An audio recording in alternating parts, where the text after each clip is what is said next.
Bonjour, alors dans la dernière vidéo, nous avons vu les liaisons covalentes pour former des composés moléculaires. Dans cette vidéo, on va voir l'autre type de composés, c'est des composés ioniques qui sont formés par des liaisons ioniques. Alors à la fin de cette vidéo, vous allez être capable de dire pourquoi un composé ionique se forme et comment il se forme. Alors, un petit rappel que les composés se forment toujours parce que les atomes veulent soit gagner, perdre ou partager des électrons pour remplir leur couche extérieure. C'est toujours l'objectif. Et on dit que c'est la règle de l'octet parce que la couche extérieure se comporte normalement d'un octet d'électrons ou de 8 électrons. On a vu avec les composés moléculaires que les composés moléculaires sont caractérisés par un partage d'électrons. Les composés ioniques vont être caractérisés par un gain ou une perte d'électrons. Alors, pour comprendre les composés ioniques, il faut premièrement comprendre c'est quoi un ion. Un ion, c'est quand un élément gagne ou perd un électron. Prenons par exemple le lithium. Puis notre diagramme de Lewis nous démontre que le lithium a un électron de valence. Le lithium, lui, il veut une couche extérieure remplie. Ses options sont soit de perdre un électron ou de gagner 7 électrons. Puis c'est beaucoup plus facile de perdre un électron que de gagner 7 électrons. Donc, ce qui va se passer, c'est que l'électron sur le lithium va s'en aller à quelque part. Le lithium va essentiellement donner son électron à n'importe qui veut le prendre. Puis le lithium va ensuite devenir positif. Pourquoi positif? Parce qu'il a un électron de moins qu'il a normalement. Donc, étant donné que les électrons sont chargés négativement, le lithium a perdu du caractère négatif et est devenu positif. Un autre exemple, ce serait le fluor. Le fluor, notre diagramme de Lewis démontre qu'il a 7 électrons de valence. Lui, il a deux options. Il peut soit gagner un électron ou perdre 7 électrons. Beaucoup plus facile de gagner un électron. Donc, il va aller chercher un électron à quelque part pour remplir sa couche extérieure. Et puis, le fluor, on va dire qu'il est négatif. Parce qu'il a un électron de plus que normal, il a plus de caractère négatif que normal. Alors, un composé ionique, c'est un composé qui est formé de deux ions, soit des éléments qui sont devenus des ions ou des ions polyatomiques. On va voir des ions polyatomiques plus tard. Alors, généralement, ça c'est un métal avec un non-métal. On dit que le métal est un cation. Les cations sont les ions positifs. Les non-métals sont généralement les anions. Les anions sont des ions négatifs. Et le cation va donner ses électrons à l'anion. Puis quand ce don d'électrons se fait, on dit qu'une liaison ionique est en train de se faire. Donc prenons par exemple le sodium et le chlore. Le sodium a un électron de valence. Le chlore a 7 électrons de valence. Le sodium, lui, il va vouloir donner son électron. Le chlore, lui, veut gagner un électron. Donc, ce qui va se passer, c'est que le sodium va tout simplement donner son électron au chlore. Ça va former un ion positif de sodium et un ion négatif de chlore. Et ils vont se mettre ensemble pour former le chlorure de sodium, le NaCl, aussi connu comme le sel. Ça, c'est un exemple d'un composé ionique qui est simple, qui a un cation avec seulement un charge possible et un anion. Nous voyons que les composés ioniques ne sont pas toujours juste un atome, un cation avec un anion. Prenons l'exemple du calcium et du chlore. Là, on va remplacer notre sodium avec le calcium. Le calcium, notre diagramme de Lewis nous démontre qu'il a 2 électrons de valence. Le chlore a 7 électrons de valence. Donc, le chlore veut vraiment un électron. Le calcium a 2 électrons, il veut les donner, il veut s'en débarrasser pour vider sa couche extérieure. Donc, le calcium va donner son électron, un de ses électrons au chlore. Mais le chlore peut seulement accepter un électron. Donc, ce qui va se passer, c'est que le calcium va aller trouver un deuxième atome de chlore qui lui aussi manque un électron. Puis là, il va donner son deuxième électron à un deuxième atome de chlore. Donc, ce qui se passe, c'est qu'on forme un ion positif de calcium et 2 ions négatifs de chlore qui ont tous 8 électrons. Et notre formule chimique de ceci sera le CaCl2 parce que nous avons besoin de 2 chlores pour vider les électrons de 1 calcium. Parlons pour un moment des métaux de transition. Je sais que j'ai dit qu'on n'allait pas trop travailler avec les métaux de transition, mais ils vont faire des composés ioniques, puis on a besoin de savoir comment ça fonctionne. Puis honnêtement, c'est la même chose que pour les composés ioniques qu'on vient de voir. La seule différence, c'est que, prenons par exemple le fer. Le fer, si vous regardez dans votre tableau périodique, vous allez voir que le fer a 2 charges possibles. Le fer peut être chargé 3+, ou chargé 2+. Les raisons pour ça, on ne va pas en parler cette année. Ça, c'est vraiment quelque chose que vous allez apprendre à l'université, dans un cours d'universitaire.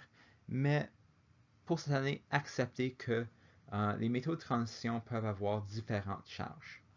Donc, si par exemple, on veut former l'oxyde de fer, on va avoir 2 combinaisons différentes. Premièrement, prenons le Fe2+. Alors, le Fe2+, veut dire que c'est un atome de fer qui, au début, avait 2 électrons. Right? Parce qu'un fer 2+, veut dire qu'il a perdu 2 électrons. L'oxygène a 6 électrons de valence. Donc, si tu as du fer 2+, qui se mélange avec l'oxygène, le fer va donner chacun de ces électrons à l'oxygène. Et le résultat sera l'oxyde de fer FeO, parce que tu as besoin d'un fer pour un oxygène. Le Fe3+, par contre, est un peu différent, parce que le Fe3+, a 3 électrons de valence. En présence d'oxygène, qui a 6 électrons de valence, même chose, le fer va donner 2 électrons à l'oxygène, mais là, le fer a encore un électron. Donc, il va aller trouver un autre atome d'oxygène. Puis, il va donner son 3e électron à l'oxygène. Super, ça, le fer est content. Il a débarrassé de tous ses électrons. L'oxygène, le premier oxygène est content. Mais là, ce deuxième oxygène a encore un électron qui manque. Donc, lui, il va aller trouver un autre atome de fer qui a 3 électrons de valence. Et ce fer-là va donner un électron. Mais là, le fer qui vient juste d'apparaître n'est pas satisfait parce qu'il a encore 2 électrons de valence qu'il ne veut plus. Alors lui, il va aller trouver un oxygène qui a 6 électrons de valence et il va donner ces électrons à l'oxygène. L'oxygène est satisfait, le fer est satisfait, tout le monde est satisfait et la formule à la fin sera Fe2O3. Parce que si le fer a 3 électrons de valence, tu as besoin de 2 fers pour satisfaire 3 oxygènes. Ok, un dernier chose, c'est les ions polyatomiques. Alors, un ion polyatomique, c'est quoi? C'est un ion qui contient plus qu'un atome. Prenons par exemple le CO3 2-. Ça, c'est un atome polyatomique, c'est, un ion polyatomique, c'est l'ion carbonate. Vous allez recevoir une liste d'ions polyatomiques sur vos évaluations. Vous n'avez pas à mémoriser les ions polyatomiques, ce n'est pas nécessaire. Vous allez toujours avoir la liste. Le carbonate, c'est un atome de carbone. Notre carbone a 4 électrons de valence et il y a 3 atomes d'oxygène. Chacun a 6 électrons de valence.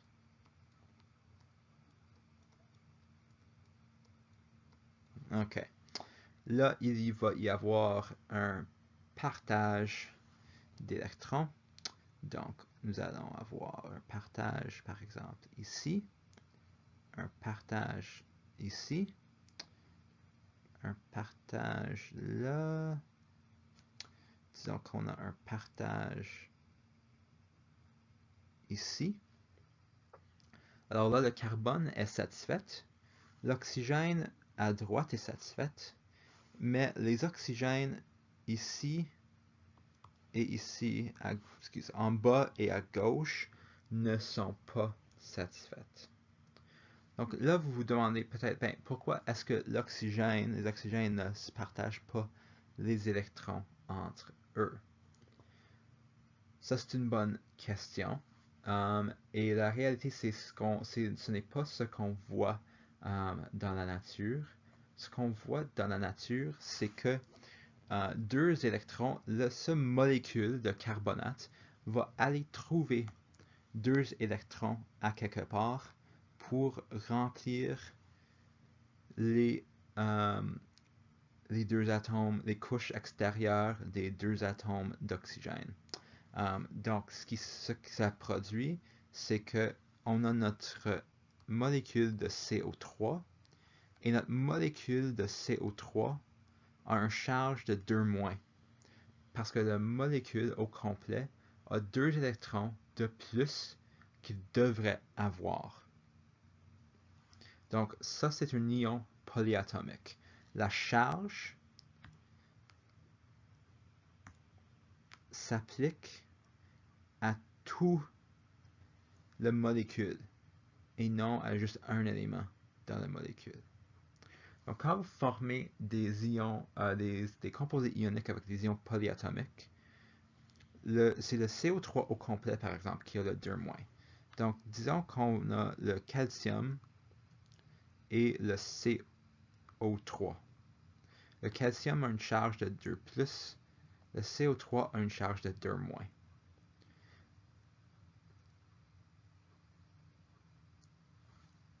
Donc, parce que les charges sont équilibrées, notre composé sera le CaCO3. Pourquoi? Ben, les 2 électrons que je viens ici, j'ai montré que le CO3 est allé chercher 2 électrons à quelque part. Où est-ce qu'il est allé les chercher? Ici, il est allé les prendre du calcium, parce que le calcium a 2 électrons de valence. Donc, quand le calcium donne ces 2 électrons de valence au carbonate, le carbonate obtient ces 2 électrons qui manquent et le calcium, lui, est chargé 2 positif, et on a un calcium pour un carbonate. Ok, brièvement, on a vu dans la dernière vidéo que la différence d'électronégativité, le delta En, peut nous dire le genre de liaison covalente qui peut se former. Bon, si la différence d'électronégativité est plus grand que 1.7, on dit que la liaison est ionique. Donc, prenons le NaCl, par exemple. L'électronégativité du sodium est 0.9. L'électronégativité du chlore est 3.2. Donc, notre différence d'électronégativité est 3.2 moins 0.9 ou 2.1. Parce que 2.1 est plus grand que 1.7, ça confirme que le chlorure de sodium est un composé ionique formé avec une liaison ionique.